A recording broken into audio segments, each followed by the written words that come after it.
¿Funciona como micrófono esto? No, ¿se oye bien? No se oye bien. ¿Puedes subir? Sí, se oye bien. Jacob. Oye, bueno, pues buenas tardes. No, es un gusto estar aquí, aunque tenga que estar sentado. Es en inglés, ¿no? English, so we change. Okay, it's a double pleasure to be here once for being here in Yucatan, and we have recently opened our filial, or how you call, branch of CIMAT in Mérida. And the director of this branch is Adolfo, who has been doing a wonderful job. And the other reason, of course, is to be here because of the party tomorrow.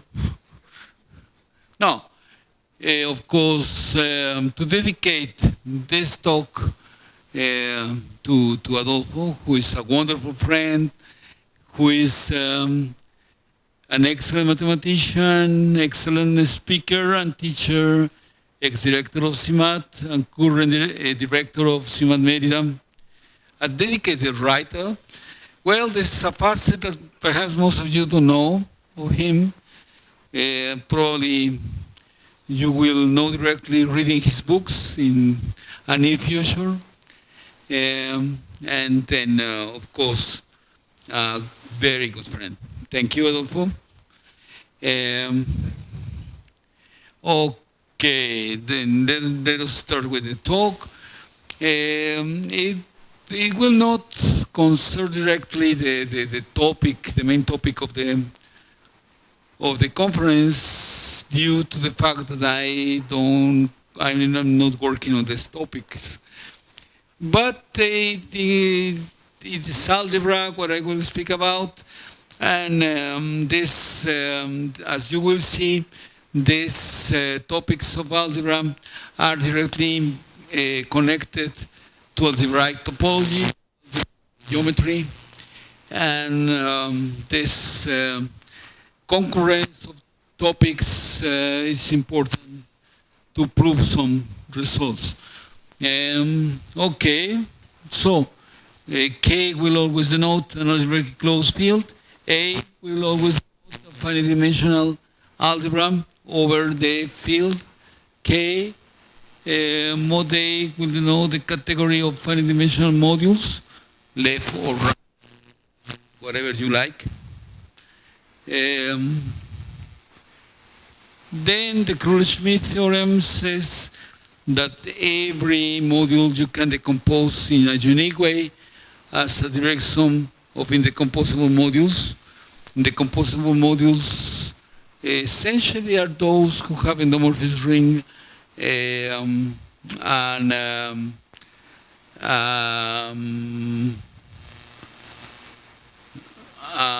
what's called? Okay, every morphism is either invertible or nilpotent, and that's the property which is interesting for us. Then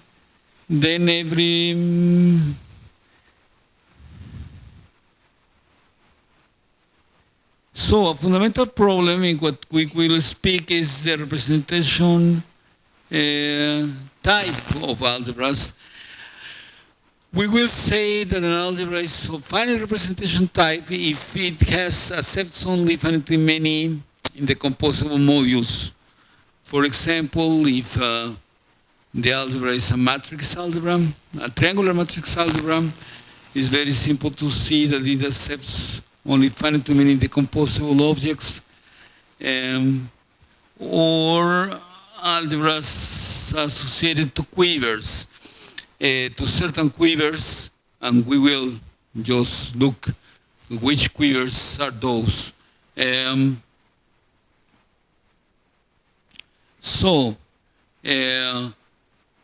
Since we are assuming that the field is algebraically closed, we can, up to Morit equivalence, speak of the algebras which are quotients of quiver algebras by some ideal. This is due to the fact that irreducible maps generate the category of maps, yes, in the algebra. Of course, I'm identifying there the algebra with the associated category. In a moment, I will be more specific. Okay, for example, if you look at this quiver, which has 3 arrows, alpha, beta, and gamma, then the K of Q, so the algebra generated by these arrows has basis the idempotence associated to the vertices plus the arrows plus alpha times beta, and alpha times gamma is 0. We're assuming that. So the ideal is generated by this relation. Then the algebra, you can look at the algebra as a matrix algebra, and then you have triangular algebra, but you have 2 additional zeros. Okay? Well. Then, what are the modules for these algebras? These are the representations. The representations, we mean by representation of a quiver and with relations just the following. You associate to each vertex of the quiver and a vector space, a finite dimensional vector space, and such that you are a linear map for every arrow in such a way that you satisfy the relations. So, example, we had alpha times gamma was 0, therefore any representation should satisfy this relation. So the map associated to alpha times the map associated to gamma should be 0, and this is the case for this representation. Okay.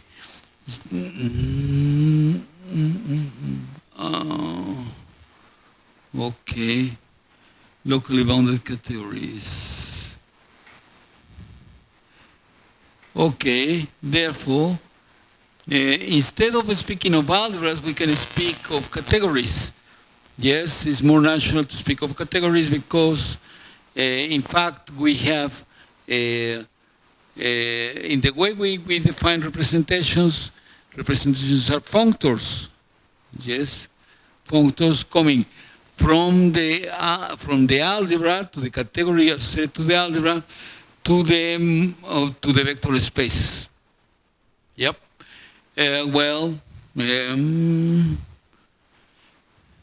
This is an important example.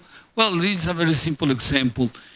If you consider this algebra, then you are just defining the algebra by the quiver modulo one single relation.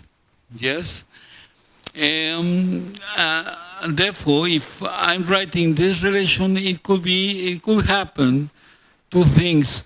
Either this means that the product of one arrow times the next arrow is 0, or some commutativity. Yes? Well, because commutativity is also a single relation, just the quality. In this case, it means the first thing I said. So a product of the two consecutive arrows is 0. Just either the one going up or going down, but then this is going up, 0. And we find a cycle of non-zero maps between the composable modules. And this is very simple to construct.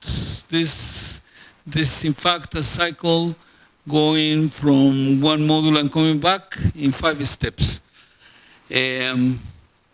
Well, this is important because we will see that cycles normally are not very well behaved. So it's easy to find certain type of counterexamples looking at this type of cycles. Okay. So coming back to representation type, the algebra will be said to be representation finite if there's only finitely many in the composables associated to the algebra. But this is very seldom that this is the case. Normally you have infinitely many in the composables associated to the algebra. Then let's look at these families of indecomposable modules. You have 2 possible situations. Either you can classify the indecomposables by means of algebraic curves. In a moment I will see how this looks, but or not. If you can classify the indecomposable modules in whichever way, then you say the algebra is tame. If not, then the algebra is wild. The wild case is a very interesting case because wildness means that this is really wild, which means that you take any algebra and the modules on the algebra, and then this you can embed the modules inside the modules of the wild algebra, on respectively of what algebra you took. Yes, then you can. It's like if you could classify the decomposable modules over the wild algebra, then you would classify all the modules over all algebras at the same time, just at once. Since this is not very easy even to imagine that this is possible, then people don't expect that this is possible, and then you say that the algebra is wild. I will give some equivalent definitions. This is all the stuff. This was not my mistake. Okay. Disgracefully, this was the order of the the order of the the slides is not the correct one, or not the final one, but nevertheless. The slides are the same. Not quite. No. No.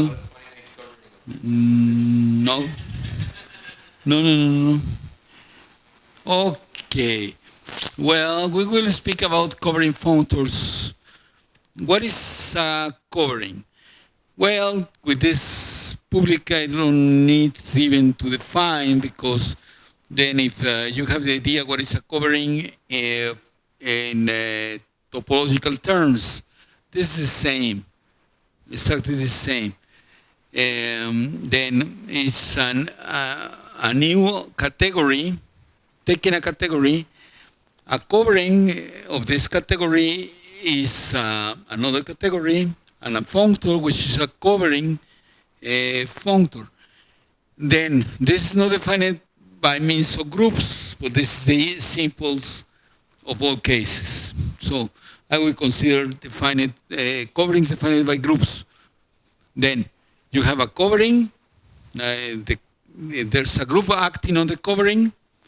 Yes, by symmetries, and the quotient, by the normal topological quotient is the covering of the algebra. Examples. For example, take the algebra A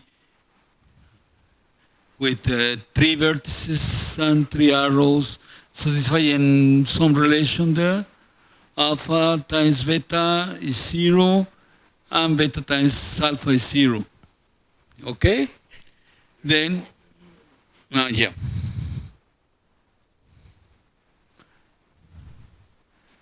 Then, what is covering of this algebra, for example, could be defined in this way. This is a category. This, of course, not an algebra because this is an infinite category. Then this continues here. The dots you cannot see. Okay. Then you have a group acting here, and this is the integral numbers just by shifting. Yes.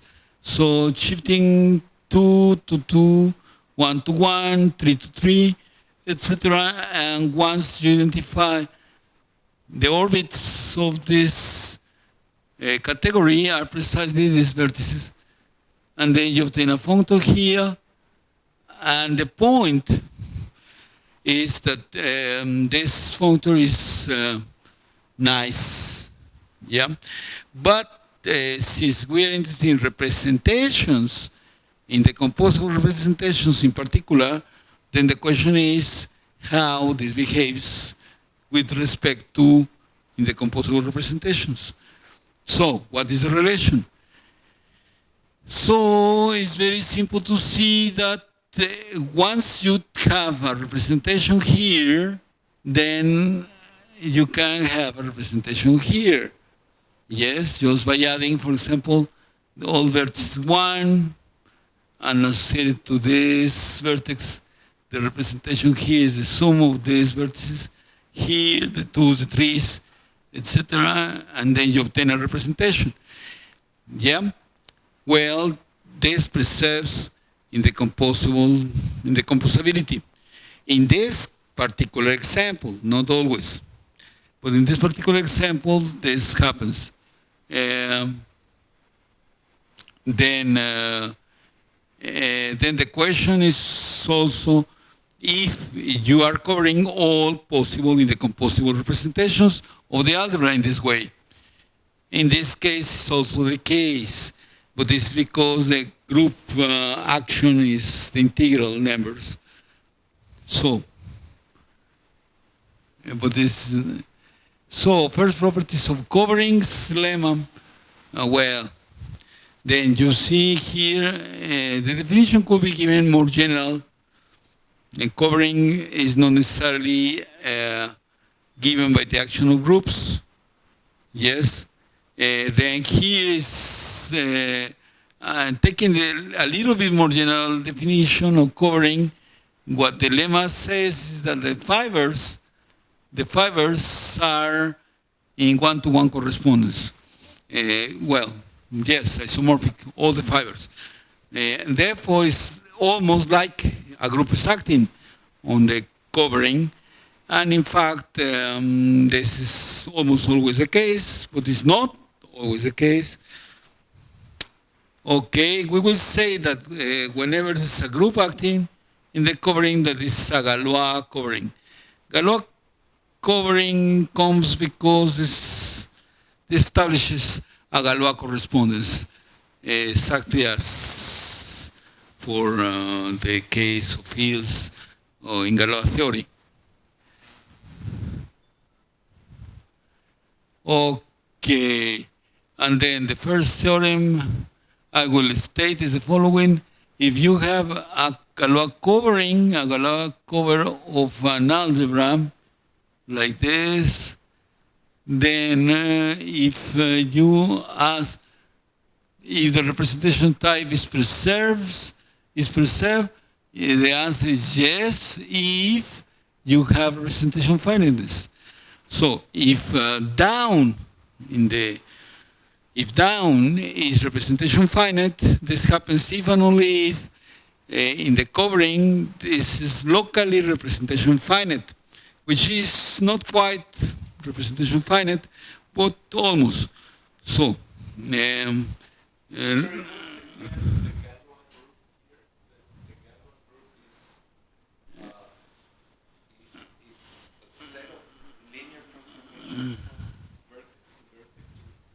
Yeah.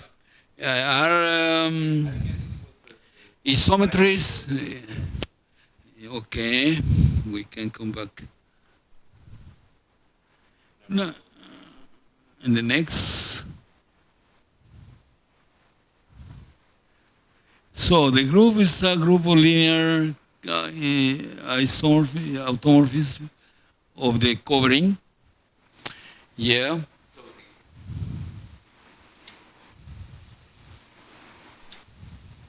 What does it come down to? A group of Transformations of automorphism, linear automorphism of the covering, in the sense that you have this group is acting. There's an extra condition which is I have not mentioned. This is that the group acts freely on vertices. This means it is not fixing any vertex. Yes? Okay. I will give several examples around during the talk. So you have a group acting here by automorphism. You have the quotient. Then the covering is locally representation finite, meaning that for every vertex you have finitely many indecomposable representations which are different from zero in that vertex. Yeah? So vertex-wise, you have only finitely many decomposable representations. And this is, so representation finite is specific. And this is quite old. This comes from the 80s. And this was an essential criterion for classification of representation finite algebras, which by now is assumed that more or less all what one wants to know about representation finite algebras can be either proved or established via coverings. Well, so now I need to define another tool. This tool is called the Tits form. Tits quadratic form. Tits is related to the name of the French mathematician Tits, because there was some argument which was called the Tits argument related to these forms, which we will see in a moment.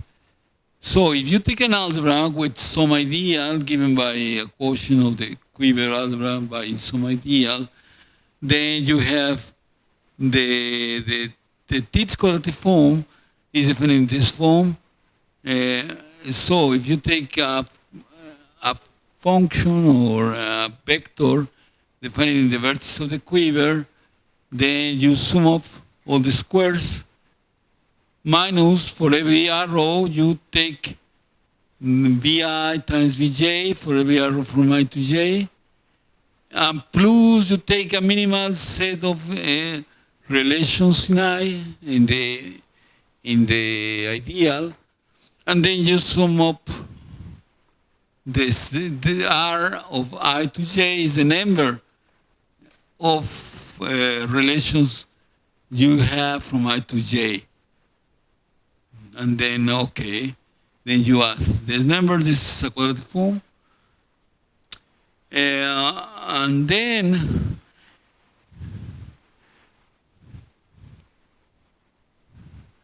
there's several things. If the algebra representation finite, then the form is weakly positive. What means weakly positive? It's positive, but not always, only in positive vectors. Yeah? It's like a positive form, but not for every vector B, but just for positive vectors.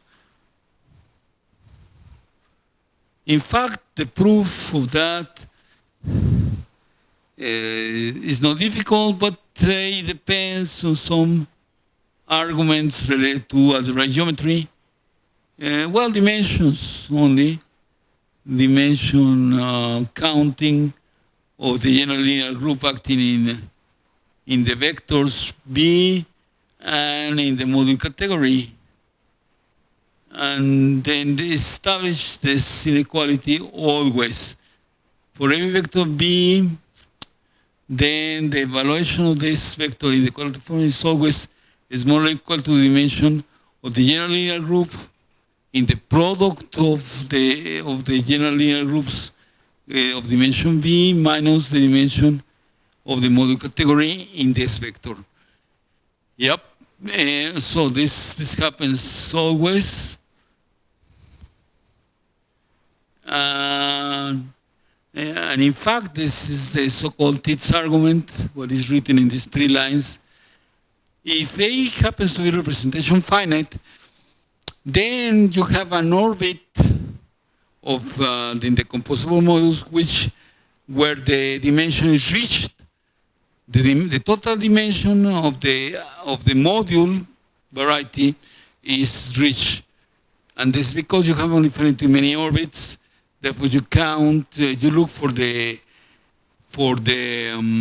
orbit with maximal dimension. Then, because of the principal ideal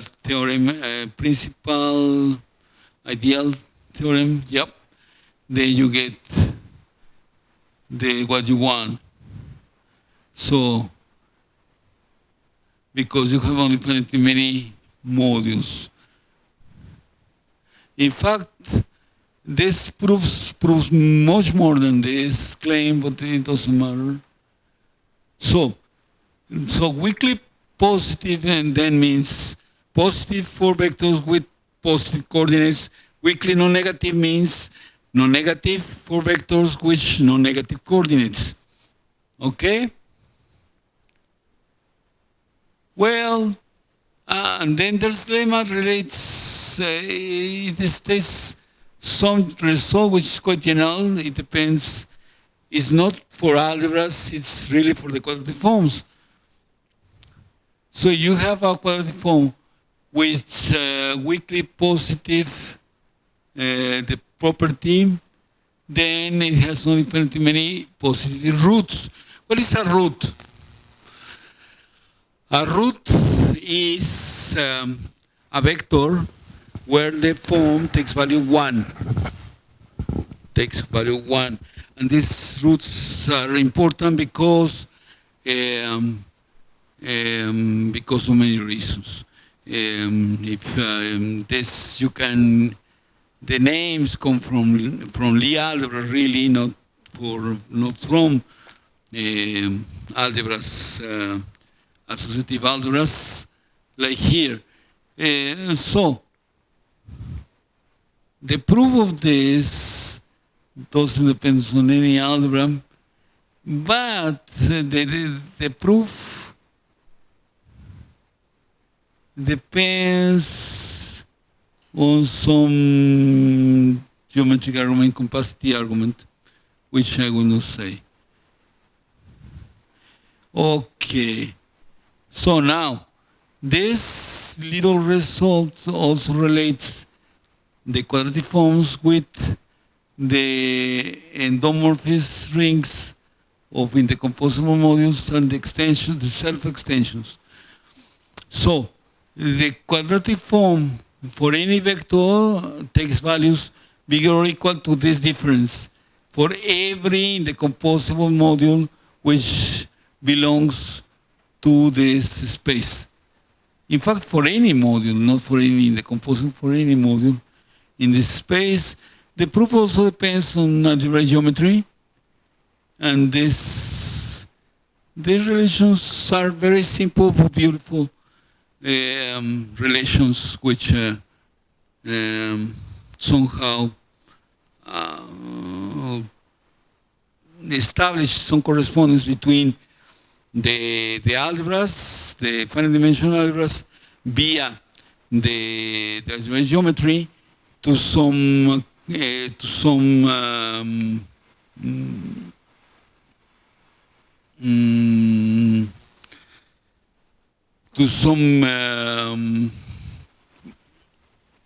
algebraic geometry irreducible components of the spaces of modules.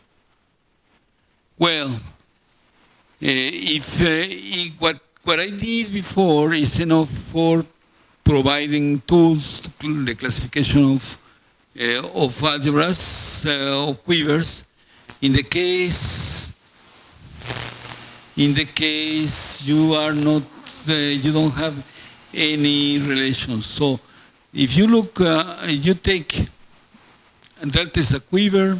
If you take the algebra associated to the walks or in the quiver algebra without any relation, then the classification of the representation types corresponds to the classification of quivers in the classes which are well known, the Euclidean diagrams, the Dinkin diagrams, etc.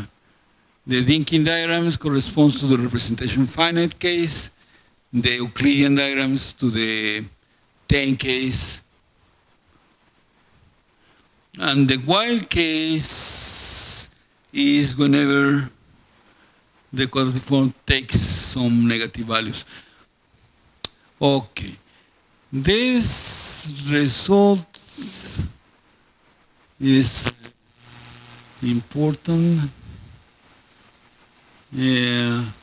This shows that the algebra in two non-commutative variables is wild. So if you think of this algebra, it corresponds as a quiver with relations to the algebra with two loops, just a single vertex, two loops, and then no relations at all. Yes, this is an infinite dimensional algebra, but I mean, you can consider this algebra. And the proof that this is wild, this means that you can immerse the decomposable modules of every algebra inside the module, the decomposable modules of the two loops is very simple. Well, essentially, it's these matrices. Well, this is for looking group algebras, which are more familiar for most of you. If you take a prime number bigger or equal to 3, and you take two copies of zeta p, then the group algebra in the commutative algebra in these two groups and this product is wild. Proof is not difficult. Then here I define, but perhaps I think that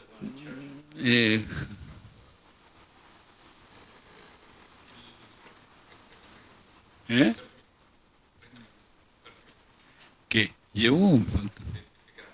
Ah, okay. The soulful note.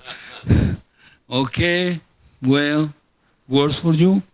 Yeah.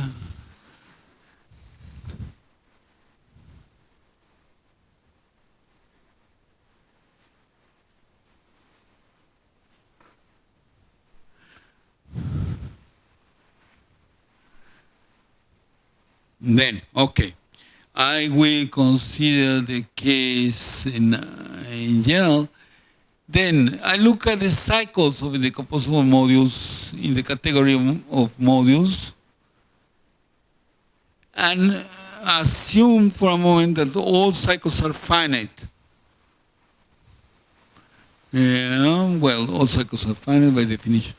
But no, this is not what I want to say. If you have only finitely many cycles in the category, then the algebra is called cycle finite. And you can prove that these algebras are of polynomial growth. Polynomial growth, what means? Polynomial growth means, of course, you're counting in decomposable modules. Then the number of indecomposable modules in dimension n depends on n polynomially. Just that. And you can prove that these algebras are, of course, not wild. They are tame, therefore. I mean, I didn't mention this, but it's very important. Algebras are either tame or wild. Tame or wild. This is not obvious. I mean, because we are using colloquial language, it looks like an obvious thing. I mean, but it's not so. If an algebra is over an algebraic closed field is of tame type, is not wild. This is very simple, but it's either tame or wild. And but this is only of we're talking only about algebras on algebraic closed fields. If you take a little bit more general, the fields, let's say, of like the reals or whatever, then this fails. Okay, this shows some examples of cycles that I will not consider. Well, I mentioned this more because I think it's a beautiful result. It was proved by some Russians in the 80s, so it makes sense. It's like the Jacobi criterion, but the generalization of the Jacobi criterion. So the Jacobi criterion says what? That if you have a quadratic form, these forms are positive, for example, so it takes only positive values, if and only if the determinants of the principal matrices of the quadratic form are positive. Yes? Or if you generalize to non-negative forms, then it's also something like this. Yes, so it's of non-negative values, take only non-negative values, even only if the determinants of all principal matrices, submatrices, have determinant bigger or equal to 0. Then, but what happens if you, instead of taking positive, you take only weakly positive, or instead of taking non-negative, you take weakly non-negative? Then something like this happens. So weakly positive is equivalent that for every principal submatrix, either the determinant is positive, this is the Jacobi criterion, or the adjoint of the matrix is not positive. So it has an entry which is non-negative. And the proof needs the Perron-Frobenius theorem, which the Perron-Frobenius theorem, I don't know who knows about, but I use propaganda, simple propaganda. You use every day the Perron-Frobenius theorem when you make any you use Google every day, I guess, and every time you use Google, really you're applying the Perron-Frobenius theorem. Okay. So the main result here is the following. So if going up, if you take a covering, a Galois covering, if the algebra downstairs is tame, then upstairs is also tame. This was proved by two Polish guys. In fact, the conjecture is that the converse holds was that the converse holds is not true. Almost. I will see more or less. And then years later, we prove that if the algebra is cycle finite, so if the covering is cycle finite, then the quotient is tame. Of course, we say that cycle finiteness implies polynomial growth. Polynomial growth is tame. Therefore, this is a preservation from up to down. But this somehow is weaker, of course, than the converse. The converse, it would be very nice to say if R is tame, then this down is tame. But then this is not true. In fact, this is an example, and then I hope that after looking at this example, also you will see some the meaning of coverings and so on. For example, we take this algebra. This is very symmetric, yeah? Then you can send this vertex to this vertex, and this vertex to this vertex, this vertex to this vertex, and you have symmetries. These relations are symmetric by this, and by the action of that group. This is a group, a cyclic group with two elements, yep. And the quotient of this is just you identify this vertices like this, and then you obtain this algebra with these relations. Everything is very simple. The point is that to prove that this algebra is tame and that this algebra is wild is quite difficult. So in fact, this is not the case always. This depends really on the characteristic of the field. So it depends on the characteristic of the field. If the field has characteristic 2, then the algebra downstairs is wild. If the characteristic of the field is different from 2, then it is tame. And then this preservation result holds for characteristic different to 2. In characteristic equal to 2, to see that this algebra is wild, you can also use coverings, but then not this cover, but another one. Yes, you have more freedom, and then you can use a covering like this. So, if you look here, you have the action of set of the integrals, and the action is just by shifting ones in the diagonal, on the diagonal, and the quotient is this precisely. And then you can see that here in this covering you can embed the algebra, which in fact is an hyperbolic, an algebra of a hyperbolic type. This means that if you take the teeth form of this, the teeth form on this vector, which has these dimensions, gets the value -1, and therefore everything is wild here. Then a question, where did I use that the characteristic was 2?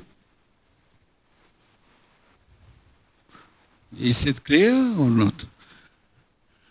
Well, I used that the characteristic is 2 here.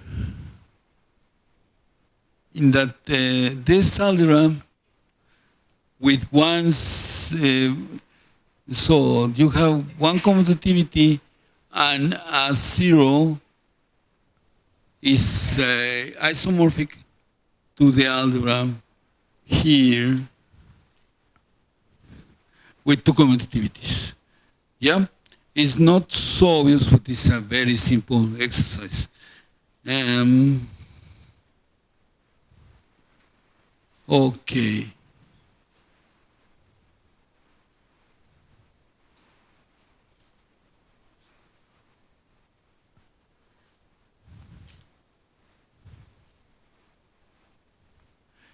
Then I will, after what we said, this gives the best results which are known about coverings. of course, this means you cannot expect completely that this equivalence holds, that the covering is tame if and only if downstairs is tame, but in many cases you can, we have. Okay, after that, then there's two directions we can take. This is one. Strongly simply connected algebras are those where you don't have any covering, any covering at all. So this means the algebra is very rigid in the sense that there's it's not quotient of anything, and this is possible, of course. And for these algebras, one can prove the main theorem. Then the algebra is on 10 type, even only if the quadratic form is weakly non-negative. Yep. So this was conjecture 30 years ago, like 33 years ago. And in fact, in the meantime, it was proved twice or three times. There were theorems published by Russians, Ukrainians, which were false. The proofs, of course, were wrong. And then, okay, this was proved recently. Another direction that we had is the following. If in the cycle-finite case that we know that is tame, then counting the numbers of terms in the middle of Ausländer rating sequences, I will not really define what is an Ausländer rating sequence. Just believe me, it's a very important construction for the modules. Then you take an indecomposable module, then you can construct this module, which is the shift by means of this transformation tau of x, and this an almost split sequence. Then you have a term in the middle, you decompose, then the question is how many decomposables you may have. Then you, what we get is that this is more equal to 5. And if it is 5, then one of the modules here should be projective and injective. And in fact, this is a generalization of some theorem for representation finite case. In the representation finite case, one had a 4 there. So cycle finite, of course, is a generalization for the 10 case.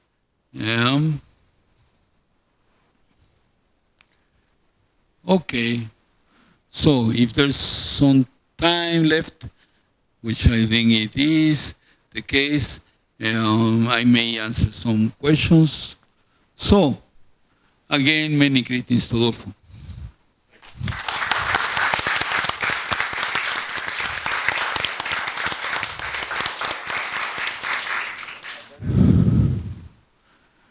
We have time.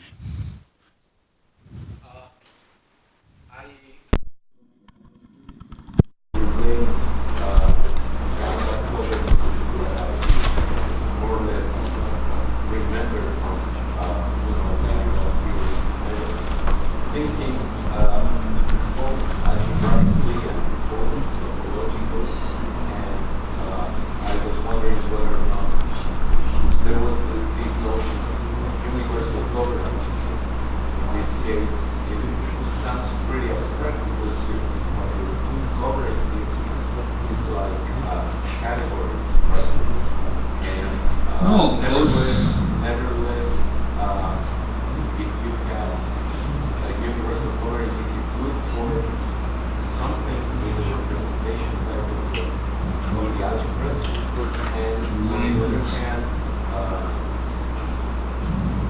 So, what is the use of this tower sequence of subgroups that you can get from the cover group?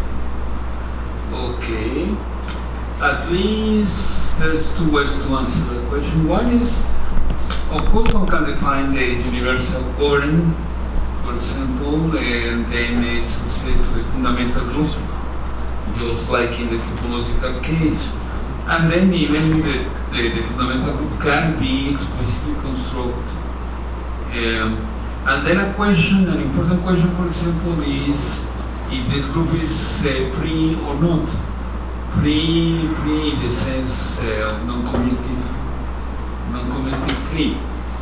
And this, for example, when this group is free, then everything holds. All conjectures which I mentioned hold. This is one thing. Another one is that define the fundamental group and so may be very useful to travel to Switzerland, for example.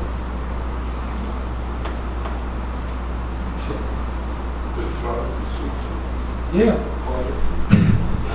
Okay, because I did. When there was a conjecture open that Pierre Gabriel had made some years before, and then I saw this in my master thesis.